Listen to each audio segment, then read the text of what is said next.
Hello, good evening. Happy Tuesday, everyone. So yeah, tonight I don't know if your sky is cloudy like mine, but Genevieve, so good to see you. Welcome. Awesome. So there is a rare planetary alignment tonight, and there are 5 planets all lined up in a row, and you can see them with the naked eye. I was out there checking it out, and it's cloudy here. I could only see one of them. But I still went out there and I had some prayers and some meditation, and I feel the energy. I'm excited about it. And it seems suiting that I would narrate a little bit about alchemy tonight. So we're going to get back into the path of alchemy, energetic healing, and the world of natural magic.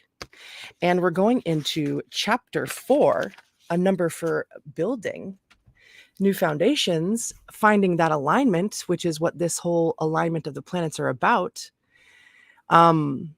It bodes well for this whole energy shift and partnerships. And Pearl, excellent, welcome in.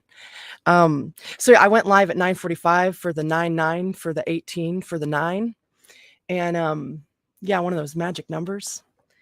And so chapter 4 is entitled Distillation. What are we distilling inside our own selves? So off we go now. The methods previously for creating a plant stone will be useful for situations in which time or tools are limited, as well as providing a quick introduction to the operations of alchemy. However, alchemy is like all areas of meaningful study. The more time, energy, and attention you put into it, the more you will get out of it. What we get out of alchemy are the means to heal ourselves and others and assist in the reintegration of nature into our daily lives. Each of us must decide how important that is to us and act accordingly. Chrissy, oh my gosh, did you check out the planets? Can you see them from where you are? All 5 of them lined up? I could only see one of them. I could see the moon through the foggy clouds. I'm so excited to see you, dude. I actually just got off a call with some like really high up Purium reps. They were so cool. It was like a great uplifting call. Okay, yeah, distilling, back to it. And act accordingly. So wait, chapter overview. I forgot to tell you that we're going to be talking about distillation.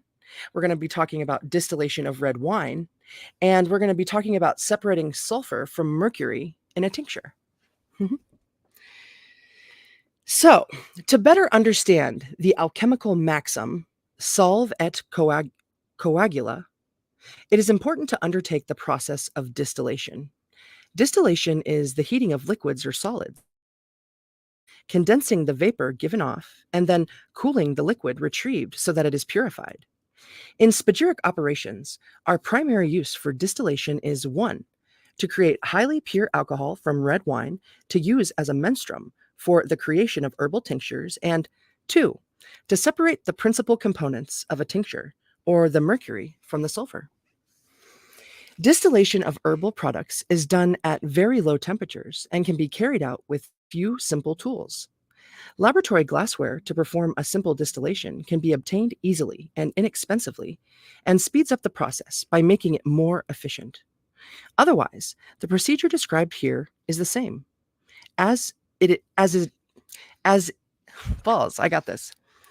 As it is based on the same principles. A liquid is heated, the steam or vapor let off is collected and cooled, and the liquid is retrieved. Alchemy, the process of separating and recombining, allows for a liquid pulled from a tincture to grow stronger or more pure with each successive round of distillation. As the alcohol is pulled from wine, the process allows the alcohol to be used as a menstruum without bringing in the additional components that make wine. For mercury, that is pulled from a tincture and remixed with the sulfur, the mercury is able to make the sulfur or essential oils, fats, and so on, of the plant more subtle and penetrating in its operations.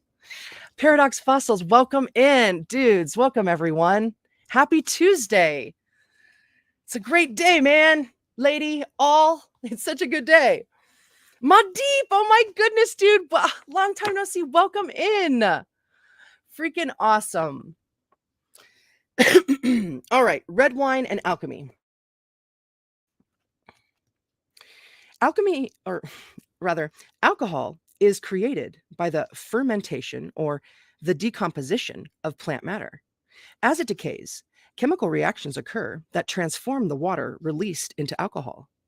Each type of alcohol made in this fashion, either commercially or by nature, will have an odor and flavor distinct from the signature of the plant or plants it is derived from. This signature, in some ways, acts as a minor homeopathic tincturing to the herbal or spagyric product being created. It is impossible to completely eradicate this organic mark, and some alchemists see this as an impurity in their work. These alchemists claim that the only true spagyric product is one that is fermented in its own alcohol, thereby creating its own mercury with its own unique signature, and is completely pure in its part. Wow, I like that. A tincture like this is made in the same fashion that wine or beer is brewed. Did I miss Michelle? Or oh wait, no, I know who you're talking about. I see you there too. I forgot. She's not Michelle to me most of the time. Awesome. In my head. While this is open to debate, both products created by fermentation and the addition of alcohol from an outside source produce strange and wonderful effects. However, one thing that is strongly encouraged is that each alchemist create his or her own philosophic mercury for use in spagyric products through the distillation of alcohol from red wine. According to the doctrines of sympathetic and natural magic, only red wine will do. The quality of the wine is unimportant. It only needs to have a high enough alcohol yield to be worth the effort. Wine averages between 8 and 12% alcohol by volume. This means that with an average alcohol volume of 10%, a gallon of red wine will yield approximately 6.4 ounces of alcohol. Fortunately, the cheaper wines, often sold in gallon bottles, have a higher alcohol yield, averaging 12% and even approaching 20%. This means that with the right red wine, slightly over 12.5 ounces of alcohol can be recovered. It is important to note that the wine must be made exclusively from red grapes and must not be a fruit wine or have other flavoring additives. Red wine is exceptionally useful because of its signature rather than in spite of it. Wine is made from pressing and fermenting whole red grapes. It is well known that red fruits are exceedingly beneficial to the body and high in antioxidants. Substances that prevent free radicals from going about their business, which in humans is facilitating the aging process. Boom! And cherries have the highest antioxidants, which is why they're anti-aging, which is why I'm drinking cherry juice at night, every night. It's called a apothecary. Okay. For this reason, drinking red grape juice is as beneficial as drinking red wine. Red grapes are considered solar in nature, or having a powerful relationship to the sun, and they have the ability to convey its life-giving energies more directly than a non-solar plant. The symbolic relationship between red wine and the energies of life is well known in rituals, particularly that of the Christian Mass. Alchemists who spend the time preparing their own plant mercury from red wine will benefit greatly and will see the subtle difference in their finished products. Distilling alcohol from red wine. Equipment needed for a simple distillation. You'll need a large flask, 500 milliliters or larger. You'll need a receiving flask, no less than 250 milliliters, preferably 500 milliliters. You'll need a rubber or waxed cork stoppers for flasks. You'll need 3 feet of silicone rubber tubing or glass tube. You'll need 2 pieces of glass tubing, each approximately 1 inch long. You'll need a container for cold water, no less than 2 inches deep. You'll need asbestos. You'll need an asbestos screen or sand bath. You'll need a heat source, such as a kitchen stove. You'll need a water source and or ice, and you'll need a large siphon or turkey baster to remove water from container as it warms. And then we've got a this is the simple distillation setup, which is all the things that he was just, or yeah, Mark Stavish, that's the author, was explaining. Are we in? Are we all in? Yeah. How do I hold it straight? There we go.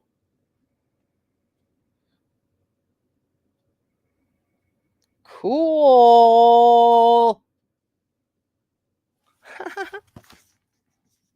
So how to distill. Distillation is a very simple and easy process. It is, however, time consuming, depending on the volume of fluid you are working with. To assist in your understanding of the process involved, keep the diagram of the distillation setup in front of you as you read these instructions and take the time to copy it into your notebook. Safety precautions. Remember, safety first. Make sure your work area is stable and will not be disturbed while in use. The next safety precaution is alcohol burns at a low temperature and is easily extinguished by smothering with baking soda or a large wet towel. Keep one or both of these handy in case of an accident, and above all, don't panic. Every alchemist has at least one explosion at some point in his or her laboratory career, and you will most likely have one as well.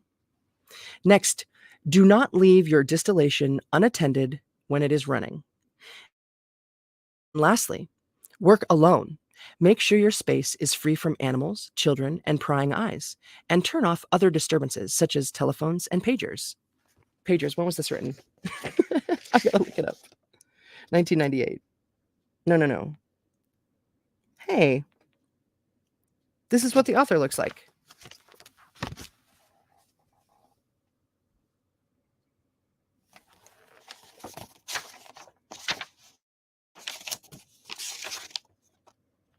(2008) third printing in 2008. Interesting, that's funny. Okay, so the technique. 1. Read all directions several times prior to undertaking the experiment. Be sure that you clearly understand each step. Remember, safety first. 2. Fill the large flask about 1/3 of the way with several ounces of red wine. You may want to measure the amount of wine first so that you can get a rough estimate of how much will be distilled off as the process begins. 3. Connect both ends of the rubber tubing to the small pieces of glass tubing. 4.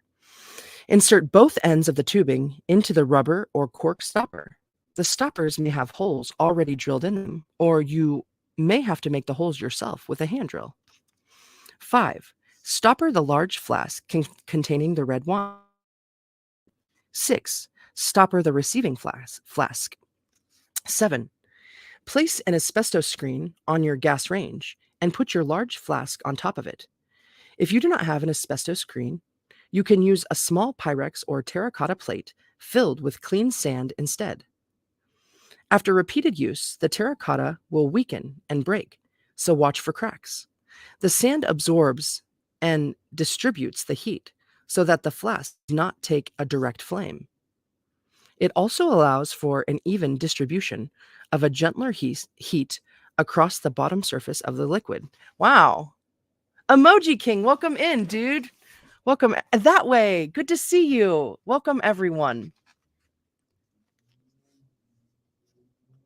8.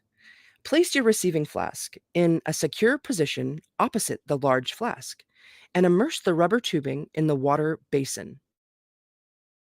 The water should be cold, or at least cool. You can add ice if needed, and non-melting ice packs can also be used. 9. Turn the heat on beneath your large flask. After several minutes, you may see a white vapor in the upper part of the flask. If the liquid should start to form small bubbles on the surface, it has begun to boil, and the heat must be turned back immediately. 10. Check your flask to see if any distillate has been collected. If you do not see drops of liquid falling into it, shake it gently to see if any have been collected. As they can be so clear that they may be initially missed until sufficient volume is built up. 11. Continue this until you have collected an amount of fluid slightly less than you have estimated as the amount you expect to recoup. 12. Alcohol boils at a lower temperature than water. Thus, the surface of the liquid should not be allowed to boil, as this means water is going over with the alcohol. 13.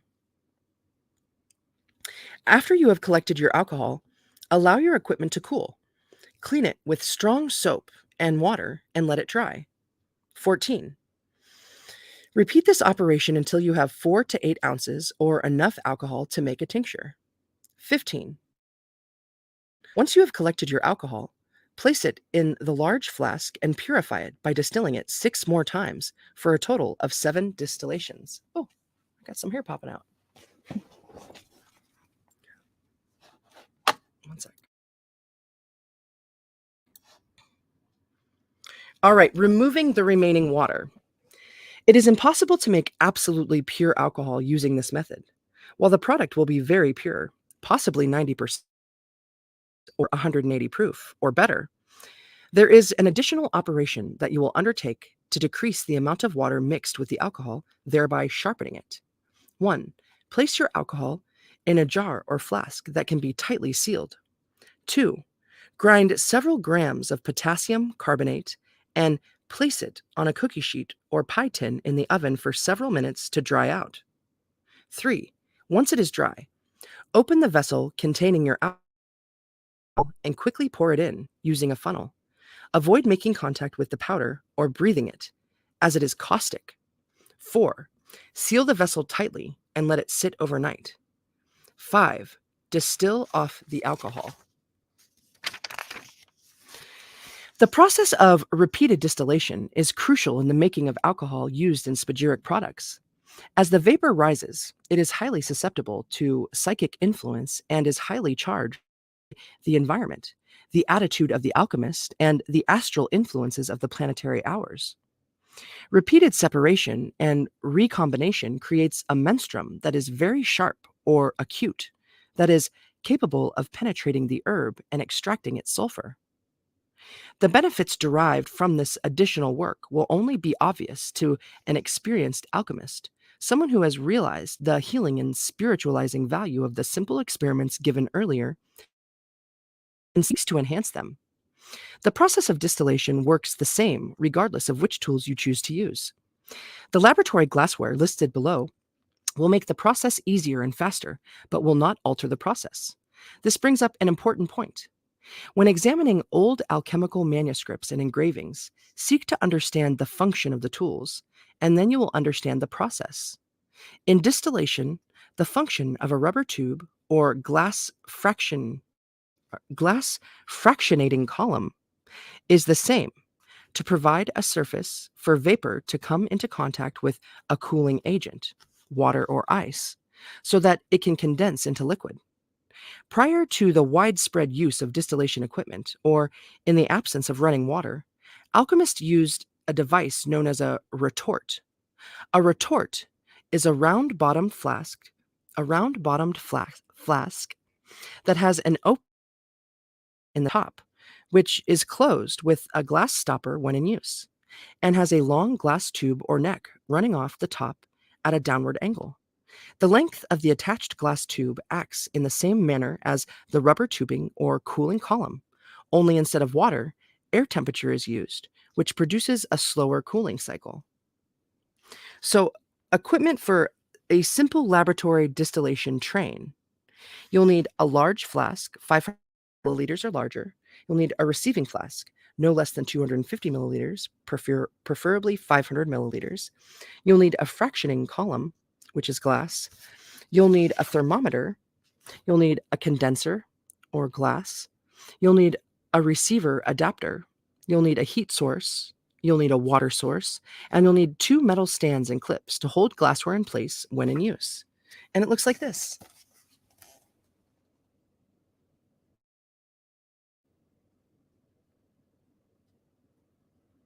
Juicy.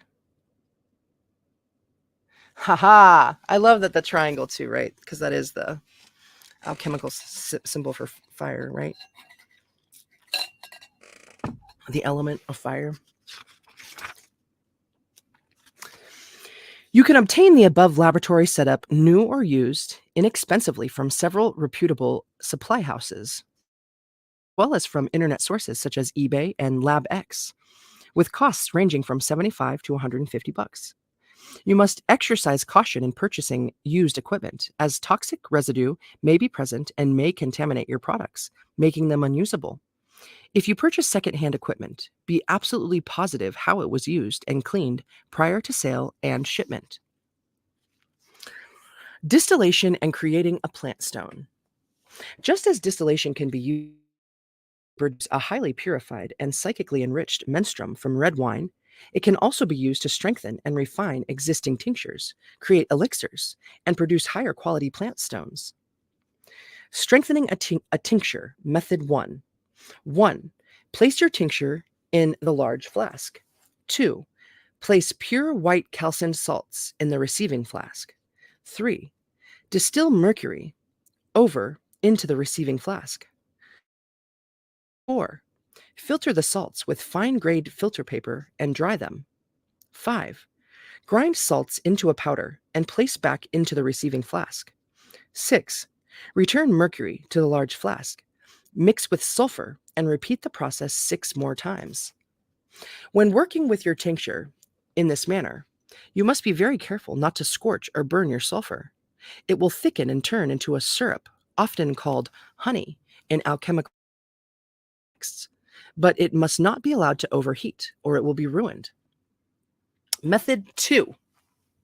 Method 2 is identical to method 1, only the salts are not used to filter the mercury. The mercury is distilled off the sulfur 7 times, and with the final distillation, it is kept separate. These two essentials will then be added to the salt in the same manner as previously described to create a plant stone. So creating a plant stone with the 3 essentials. 1. If the salt is white or near white, place it in a heat-resistant dish or crucible on a heat source turned low. The heat may be modulated, but under no circumstances let it burn or scorch the herb. 2. Slowly, drop by drop, place the mercury and sulfur into the heated salt until they are completely absorbed. This is called imbibition, or imbibing the stone with life, which is mercury, and soul, which is sulfur. You are, in essence, reincarnating the vegetable power of the plant. However, unlike your previous experiment, you are recombining all 3 essentials in their separate forms. 3. Continue this process for as long as you like, or stop after 1 full hour, either planetary or secular. 4. Begin again either next week or on another day, preferably Saturday, on the planetary hour of the plant. If this is inconvenient, then begin at any hour when the work can be done. 5. Between the phases of imbibation, keep the stone in a place away from prying eyes and, if possible, sunlight. Remember, whether it be in the womb or under the earth, many good things like to grow in the dark.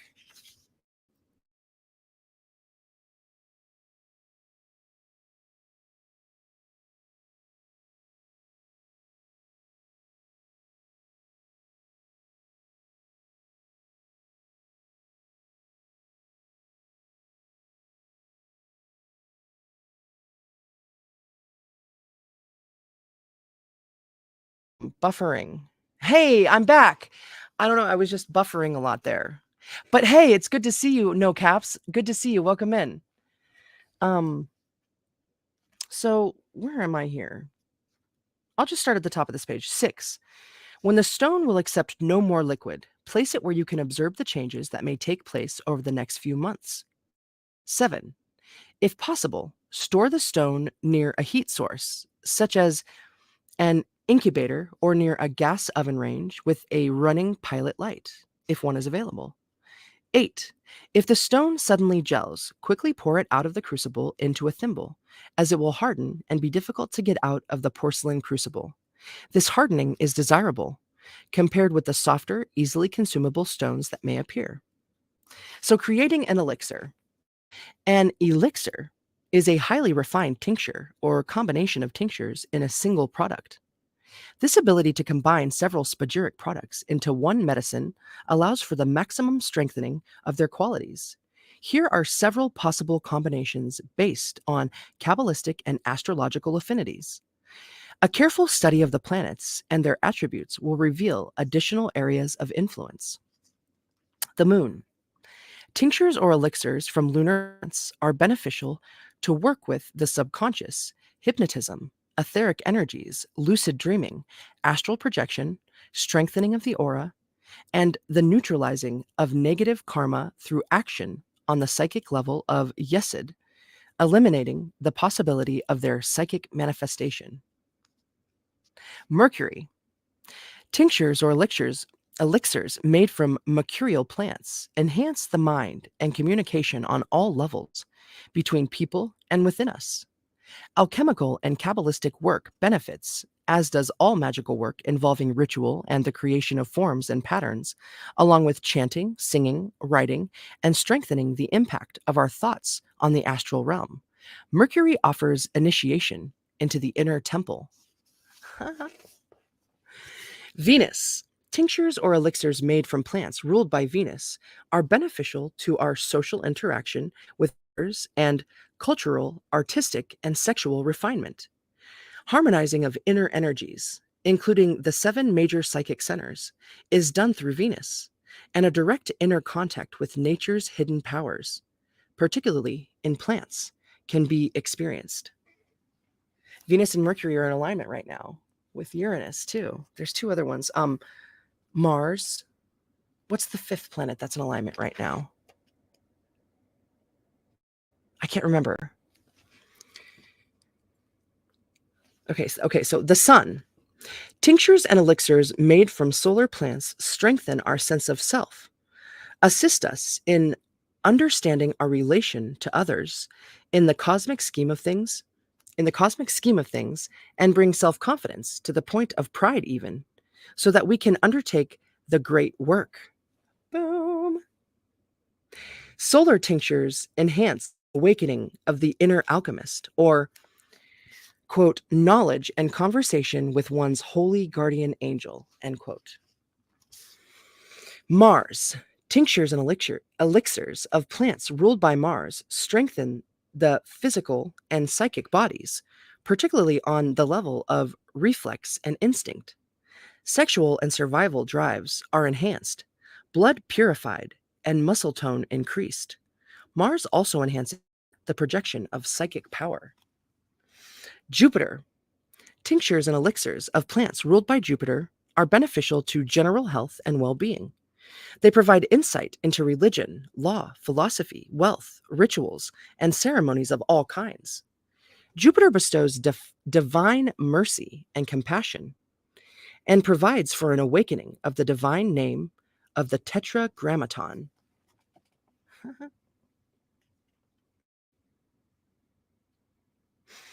I've heard Jupiter likened to the Jesus archetype, and then I've heard Saturn, which we're going to read about next, likened to the devil archetype. So Saturn, tinctures and elixirs of plants ruled by Saturn strengthen structures, the bones, teeth, and material supports. They provide patience as well as an understanding of the concepts of time and eternity in relation to our spiritual path. The law of cause and effect is understood through Saturn, and power to bring about manifestation in the material world is enhanced. Mars, Uranus, Venus, Mercury, and Jupiter too. Jupiter. Okay, thank you. Yeah, you and me. Oh, dude, we're alchemists. Excuse me. If we take above information and use basic occult principles, we can quickly determine the effects of the following combinations. Sun and Mars enhances strength and ego. Sun and Jupiter opens the highest pathways of cosmic realization. Sun and Saturn reveals the destiny of self, both spiritual and earthly. Sun and Mercury gives insights into magic and alchemy and provides personal illumination. which was capitalized. Moon and Saturn gives profound psychic sensitivity to material life and psychic forces of karma. Oh, I got a cough.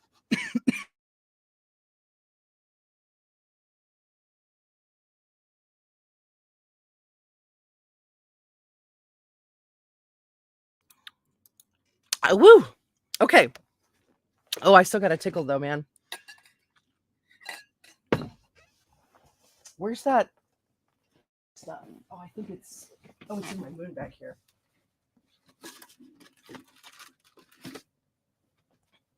Okay.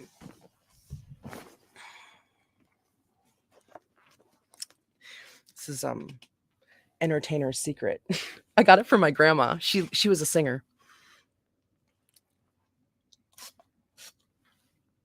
Woo! I use it when I'm at shows. That's why it was in my show bag. Oh man, I don't even. Yeah, it's amazing. It works immediately. Dude, right? I love you, Chrissy. Oh my goodness. I love you all. So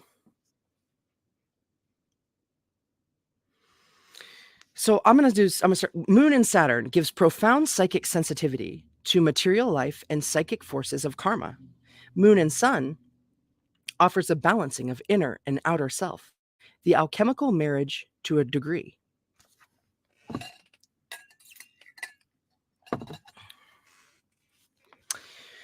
Moon and Venus provides a special understanding of human emotions and astral influences in biological affairs of plants, humans, and animals. Mercury and Mars offers speed and power to thoughts, enhancing psychic phenomena. Mercury and Saturn is the key to hidden occult mysteries. Mercury and Venus offers a harmonizing of intellect and emotions in the personality. Okay, got it. Venus and Jupiter opens the energies of expansion and Mercury into human relations. Oh, no, that's not what it says. Let's try that again. Jupiter and Venus opens the energies of expansion and mercy into human relations. Jupiter, Mars, and Sun strengthens self-awareness of the soul. Mercury, Venus, and Moon strengthens the energies of the psychic body.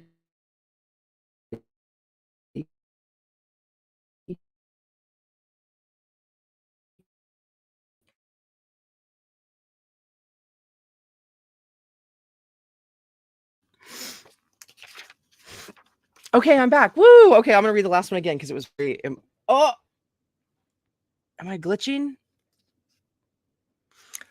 It's exciting though. There's only just like a page and a half left. It's a short chapter. So Saturn, Sun, and Moon strengthens the entire spectrum of consciousness. So key points of this chapter. The first is distillation is used to separate liquids and purify them.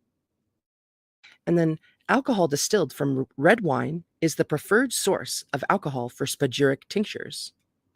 And then distillation can be done either with simple rubber tubing and several flasks or with laboratory glassware.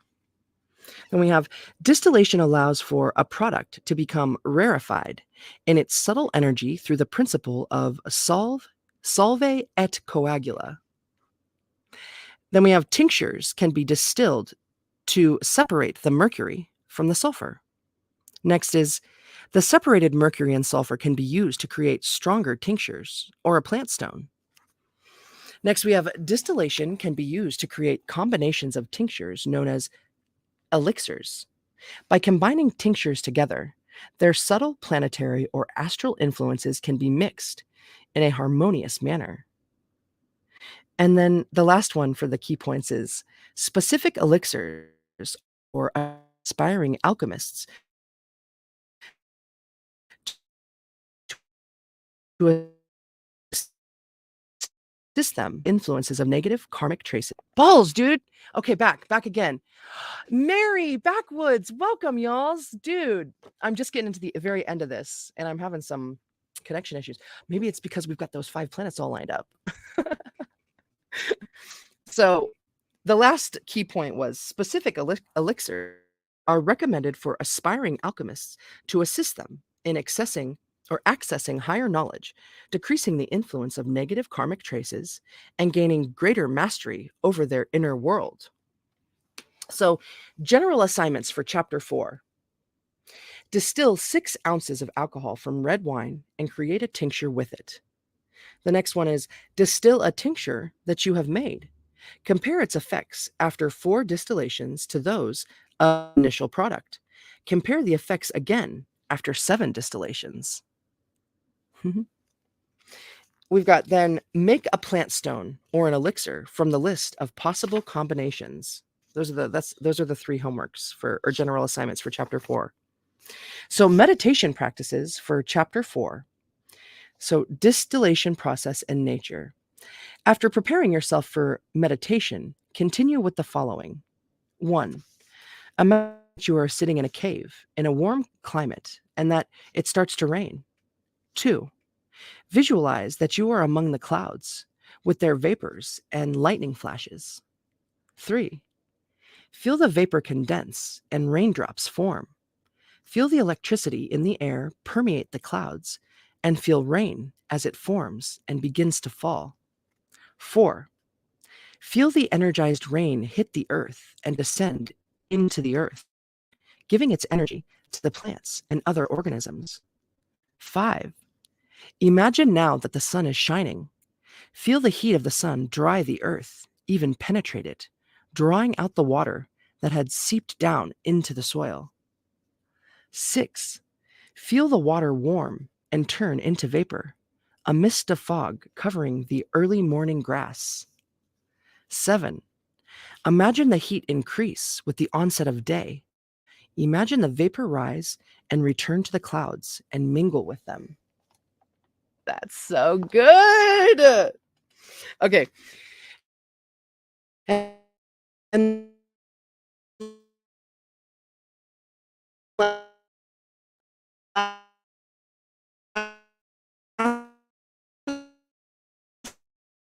gosh. Oh my gosh, I just see. Okay, it's back. We're just to the very last meditation. And meditation on an elixir. 1.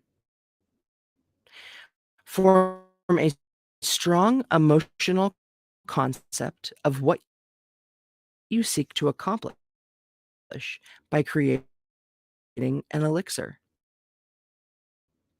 Identify the qualities desired or already having achieved the goal.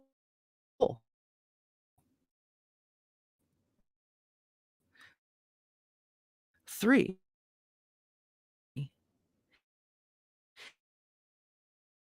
Notice your emotional reaction to it. Is it energies free themselves